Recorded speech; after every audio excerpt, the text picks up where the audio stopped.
मित्रों नमस्कार।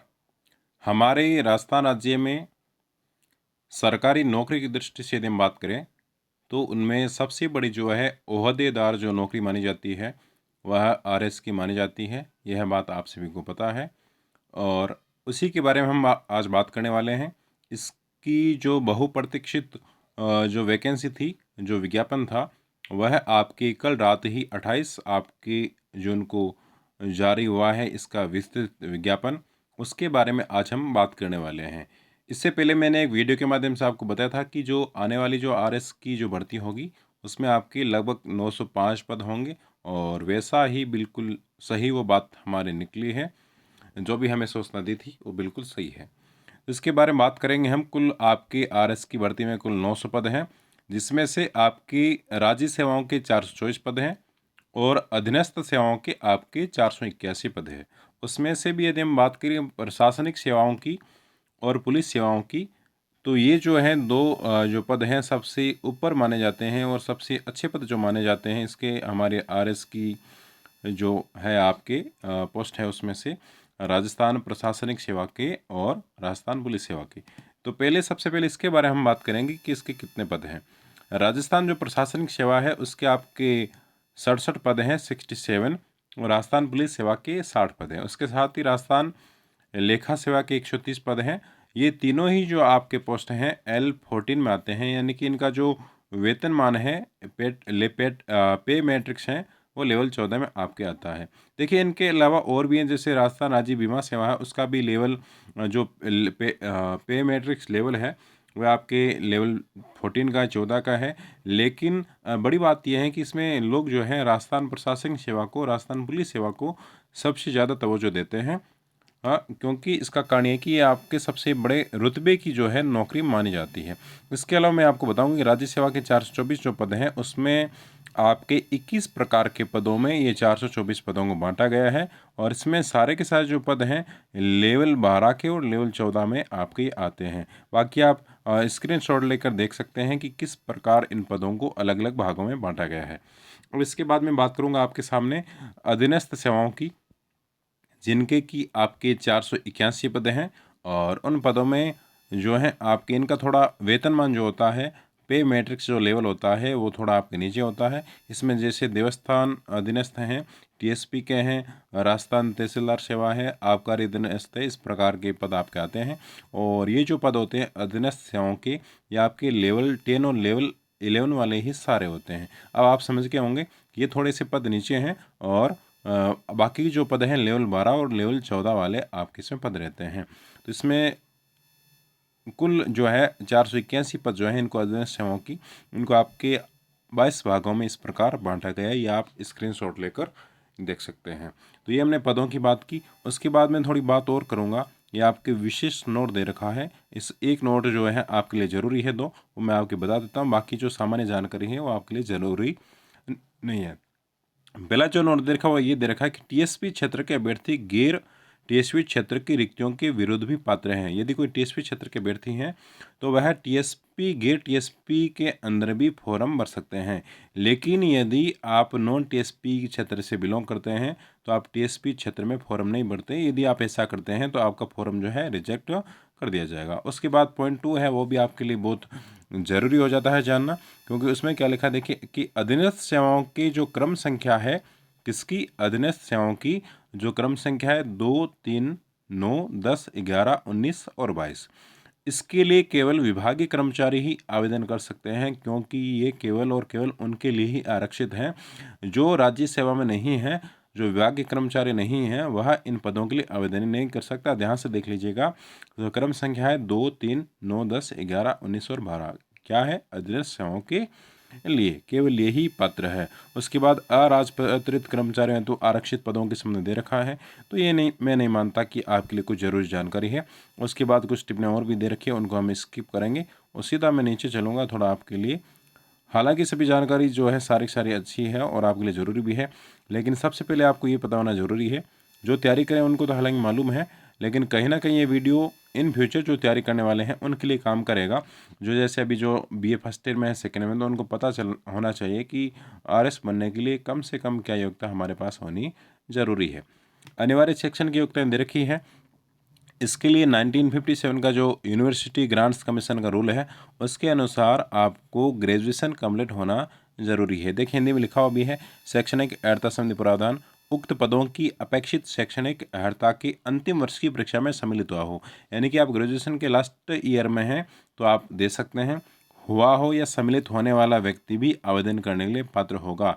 यदि आप फाइनल कर चुके हैं तो दे सकते हैं, फाइनल में आप हैं दे सकते हैं, यदि आप फाइनल में अभी आए हैं तो भी दे सकते हैं। लेकिन शर्त है कि इसकी जो मुख्य परीक्षा जो होगी, अभी तो प्री होगी पहले सितंबर अक्टूबर में, मुख्य पे जो परीक्षा होगी उससे पहले पहले आपको शैक्षणिक अर्हता का सबूत देना होगा।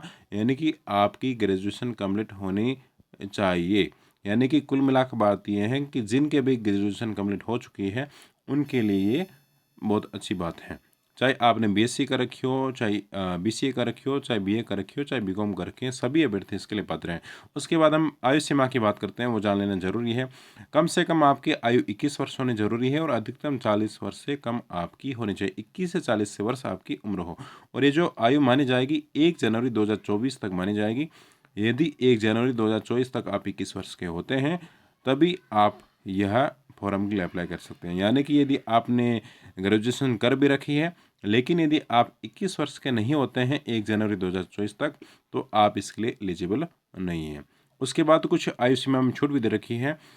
तो अराजपत्रित जो कर्मचारी है दिनांक 1 जनवरी 2024 को 25 वर्ष की आयु प्राप्त कर चुका हो परंतु 25 वर्ष का नहीं हुआ हो, इस बात का आप ध्यान रखिए। 25 से 45 के बीच का है। उसके बाद कुछ और भी दे रखी है, ठीक है, अलग अलग चीज़ें दे रखी है। और ये फिर हम बात करते हैं आपके एज रिलेक्शन के बारे में। तो एज रिलेक्शन में आपके जो SC ST बैकवर्ड क्लास के जो लोग हैं, मोर बैकवर्ड क्लासेज एंड EWS के जो लोग हैं और राजस्थान स्टेट केवल राजस्थान के जो लोग हैं उनको 5 वर्ष की छूट दी गई है। यानी कि 40 ऊपर हमने बात की थी, 45 वर्ष के हो सकते हैं। और कुछ चीज़ें और भी है। राजस्थान की अनुसूचित जाति, अनुसूचित जनजाति, पिछड़ा वर्ग, अति पिछड़ा वर्ग, आर्थिक रूप से कमजोर वर्ग की जो महिला है, महिलाओं को 10 वर्ष की छूट है। यानी कि महिला यदि कोई 50 वर्ष की है तो वह आपके फॉर्म के लिए एलिजिबल हैं। उसके बाद जो सामान्य वर्ग की महिलाएं हैं उनको भी 5 वर्ष की छूट दी गई। 45 वर्ष की यदि वो हैं तो भर सकती है। उसके बाद जो विधवा हैं, विच्छिन्न विवाह, परित्यक्ता है, तलाकशुदा है, उनको अधिकतम आयु सीमा नहीं है, कितनी भी वर्ष की वह हो सकती है। उसके बाद बहुत सारी कैटेगरी है और उनको कुछ ना कुछ छूट दी गई है। लेकिन एक बात आप लोग ध्यान रखिएगा, क्योंकि हमारे राजस्थान में नियम क्या बन रखा है कि जो सर्विस की उम्र रहती है अंतिम वह 60 वर्ष की रहती है। चाहे आप किसी भी कैटेगरी के हो, जितनी भी आपको छूट मिल जाए, अधिकतम उम्र में बाध्यता नहीं हो तो भी आपकी उम्र जो है ज्वाइन करते समय इस सेवा को 60 वर्ष से अधिक नहीं हो, इस बात का आपका ध्यान रखें। कई बार ऐसा भी होता है कि यदि आपने जो आपका इसमें नंबर भी आ जाता है और उसके बाद यदि आपकी उम्र 60 वर्ष से ज़्यादा हो जाती है तो आपको ज्वाइन करने का अवसर नहीं मिलेगा। और ये वाली बात अभी मैंने पढ़ी थी, ये दे भी रखी है। यहाँ पर देखिए आपको पॉइंट 4 दे रखा होगा और इसको मैं जूम करके आपके सामने रखता हूँ। लिखा हुआ है, राजस्थान सेवा नियम के अनुसार सरकारी कर्मचारी हेतु सेवानिवृत्ति की आयु 60 वर्ष निर्धारित है। इसलिए नियुक्ति दिनांक तक अभ्यर्थी की आयु 60 वर्ष से अधिक नहीं होनी चाहिए। तो इस बात को थोड़ा सा आप ध्यान रख लीजिएगा।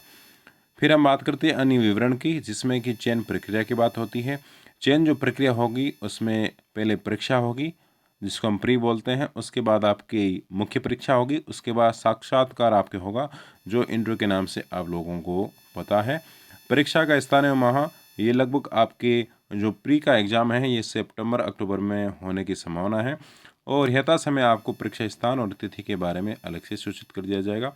परीक्षा योजना और पाठ्यक्रम ये हम नीचे दे रखा, उसके बारे में बात करेंगे। प्रारंभिक परीक्षा जो होती है वस्तुनिष्ठ प्रकार के प्रश्न होते हैं, ऑब्जेक्टिव टाइप के, जबकि मुख्य जो परीक्षा होती है वो आपके सब्जेक्टिव टाइप की होती है। और उसके बाद आपके होता है इंटरव्यू जो कि आपके कितने नंबर का होता है उसके बाद भी मैं आपको नीचे बताने वाला हूँ। आवेदन तिथि है आपकी 1 जुलाई से 31 जुलाई तक रात्रि 12 बजे तक। यानी कि अभी आवेदन इसके प्रारंभ हुए नहीं हैं, अभी भी एक दिन का समय शेष है। 29 आज है, कल 30 और परसों से आप इसके आवेदन करना शुरू कर सकते हैं। आवेदन करने की प्रक्रिया जान लेते हैं। SSO ID के माध्यम से आवेदन होने वाले हैं। OTR आपने कर रखा होगा, वन टाइम रजिस्ट्रेशन। यदि नहीं कर रखा है तो जो जो बेसिक आपके डिटेल है वह आपके इसमें डालनी है। उसके बाद OTR हो जाएगा। OTR भरते समय ध्यान रखना कुछ डिटेल जो है यदि आप गलत भर देते हैं तो उसके बाद उसमें कोई चेंज होता नहीं है, और यदि चेंज होता भी है तो उसके लिए कुछ फीस लगती है। इसलिए OTR भरते समय आप थोड़ा ध्यान रखें। आप ये SSYD के माध्यम से स्वयं भी भर सकते हैं। यदि आपको खुद भरना नहीं आता है तो ई-मित्र की आप हेल्प ले सकते हैं। उसके बाद ऑनलाइन आवेदन पत्र में संशोधन संबंधी ये देखिए दे रखा है। एक जो 4 वाला पॉइंट है उसके लिए आप ध्यान रखिएगा, उसकी मैं बात बता देता हूँ।